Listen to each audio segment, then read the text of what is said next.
Welcome to the 1 Year Bible, the entire Bible in 1 year, cover to cover. July 22nd. Today's reading is Isaiah chapters 7 through 9.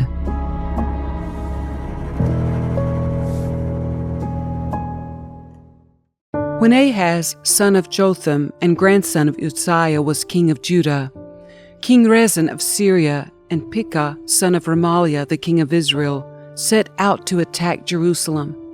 However, they were unable to carry out their plan. The news had come to the royal court of Judah. Syria is allied with Israel against us. So the hearts of the king and his people trembled with fear, like trees shaking in a storm. Then the Lord said to Isaiah, "Take your son, Shear-Jashub, and go out to meet King Ahaz. You will find him at the end of the aqueduct that feeds water into the upper pool, near the road leading to the field where cloth is washed. Tell him to stop worrying. Tell him he doesn't need to fear the fierce anger of those two burned-out embers, King Rezin of Syria and Pekah, son of Remaliah. Yes, the kings of Syria and Israel are plotting against him, saying, 'We will attack Judah and capture it for ourselves. Then we will install the son of Tabeel as Judah's king.' But this is what the sovereign Lord says. This invasion will never happen. It will never take place. For Syria is no stronger than its capital, Damascus, and Damascus is no stronger than its king, Rezin. As for Israel, within 65 years it will be crushed and completely destroyed. Israel is no stronger than its capital, Samaria, and Samaria is no stronger than its king, Pekah, son of Remaliah. Unless your faith is firm, I cannot make you stand firm."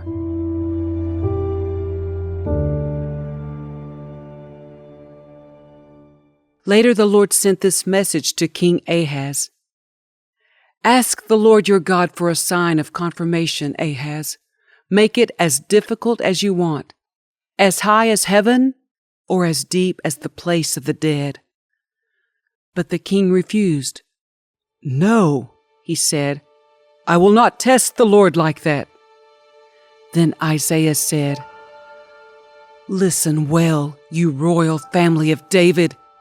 Isn't it enough to exhaust human patience? Must you exhaust the patience of my God as well? All right then, the Lord himself will give you the sign. Look, the virgin will conceive a child. She will give birth to a son and will call him Immanuel, which means God is with us. By the time this child is old enough to choose what is right and reject what is wrong, he will be eating yogurt and honey. For before the child is that old, the lands of the two kings you fear so much will both be deserted. Then the Lord will bring things on you, your nation, and your family unlike anything since Israel broke away from Judah. He will bring the king of Assyria upon you. In that day, the Lord will whistle for the army of southern Egypt and for the army of Assyria. They will swarm around you like flies and bees. They will come in vast hordes and settle in the fertile areas and also in the desolate valleys, caves, and thorny places. In that day the Lord will hire a razor from beyond the Euphrates River, the king of Assyria, and use it to shave off everything, your land, your crops, and your people. In that day, a farmer will be fortunate to have a cow and 2 sheep or goats left. Nevertheless, there will be enough milk for everyone because so few people will be left in the land. They will eat their fill of yogurt and honey. In that day, the lush vineyards, now worth 1,000 pieces of silver, will become patches of briars and thorns. The entire land will become a vast expanse of briars and thorns, a hunting ground overrun by wildlife. No one will go to the fertile hillsides where the gardens once grew, for briars and thorns will cover them. Cattle, sheep, and goats will graze there. Then the Lord said to me, "Make a large signboard and clearly write this name on it, Maher-shalal-hash-baz. I asked Uriah the priest and Zechariah son of Jeberechiah, both known as honest men, to witness my doing this. Then I slept with my wife, and she became pregnant and gave birth to a son. And the Lord said, 'Call him Maher-shalal-hash-baz, for before this child is old enough to say Papa or Mama, the king of Assyria will carry away both the abundance of Damascus and the riches of Samaria.' Then the Lord spoke to me again and said, 'My care for the people of Judah is like the gently flowing waters of Shiloah, but they have rejected it. They are rejoicing over what will happen to King Rezin and King Pekah. Therefore the Lord will overwhelm them with a mighty flood from the Euphrates River, the king of Assyria and all his glory. This flood will overflow all its channels and sweep into Judah until it is chin deep. It will spread its wings, submerging your land from one end to the other, O Immanuel. Huddle together, you nations, and be terrified. Listen, all you distant lands. Prepare for battle, but you will be crushed. Yes, prepare for battle, but you will be crushed. Call your councils of war, but they will be worthless. Develop your strategies, but they will not succeed, for God is with us.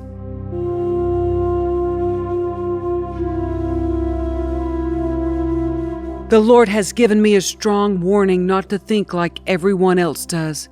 He said, "Don't call everything a conspiracy like they do, and don't live in dread of what frightens them.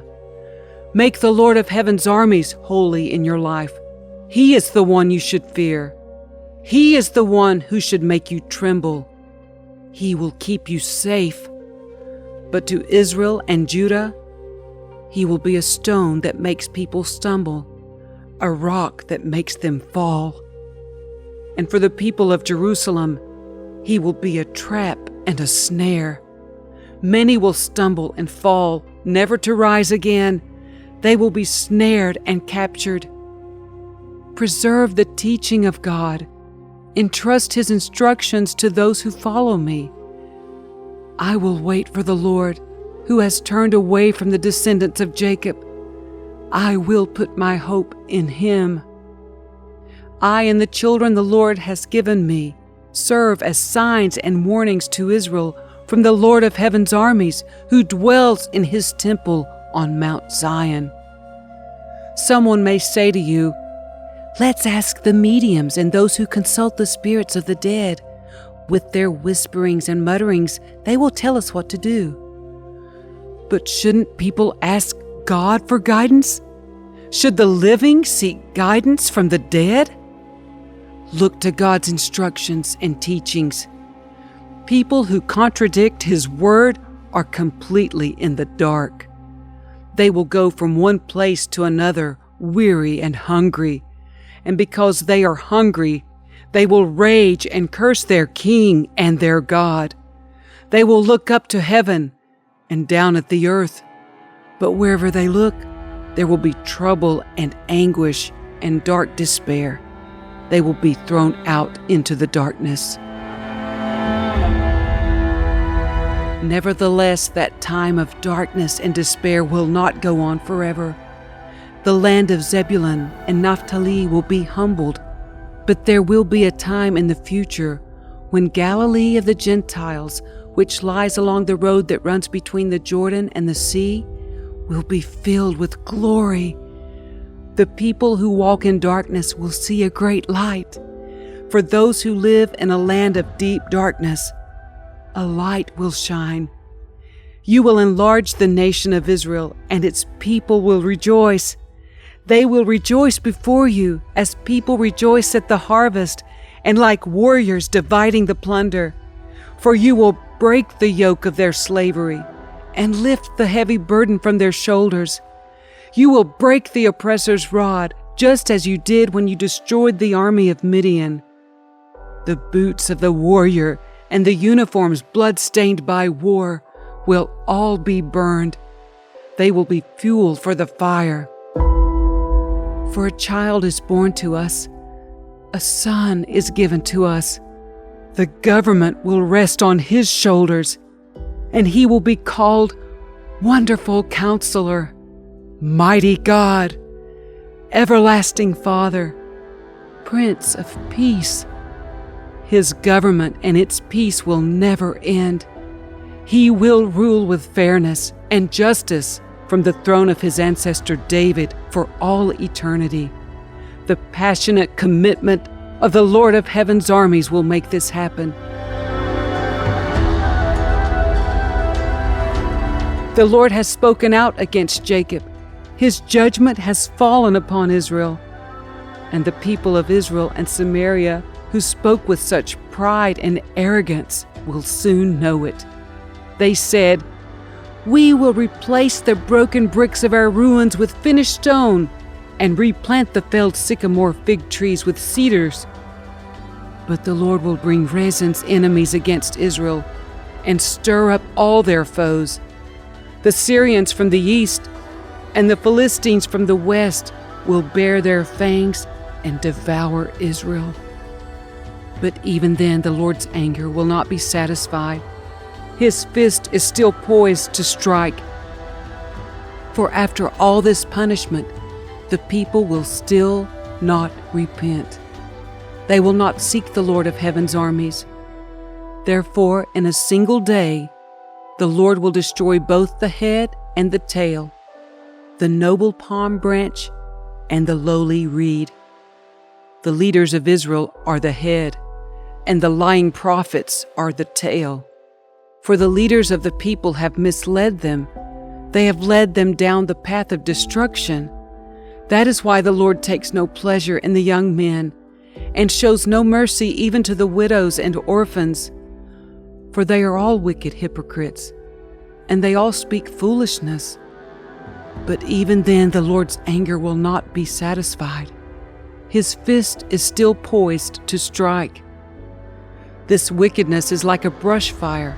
It burns not only briars and thorns, but also sets the forests ablaze. Its burning sends up clouds of smoke. The land will be blackened by the fury of the Lord of Heaven's armies. The people will be fuel for the fire, and no one will spare even his own brother. They will attack their neighbor on the right, but will still be hungry. They will devour their neighbor on the left, but will not be satisfied. In the end, they will even eat their own children. Manasseh will feed on Ephraim. Ephraim will feed on Manasseh, and both will devour Judah. But even then, the Lord's anger will not be satisfied. His fist is still poised to strike.